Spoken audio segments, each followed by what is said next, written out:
बॉलीवुड की मारूफ रक़ासा और कोरियोग्राफर अमाला शंकर 101 साल की उम्र में दारे फ़ानी से कोच कर गईं। भारतीय मीडिया रिपोर्ट के मुताबिक मारूफ डांसर और कोरियोग्राफर जुमेरात की रात सोईं तो वो उठ न सकीं।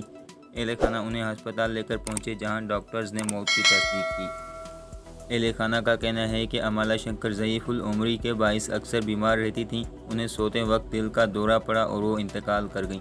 अमाला शंकर लेजेंडरी डांसर और कोरियोग्राफर ओदे शंकर की अहलिया और मारूफ सतार नवाज पंडित रवि शंकर की साली थीं। बॉलीवुड शख्सियत ने मारूफ डांसर के दुनिया से गुजर जाने पर अफसोस का इजहार किया और उनकी खिदमात को खराज तहसीन पेश किया।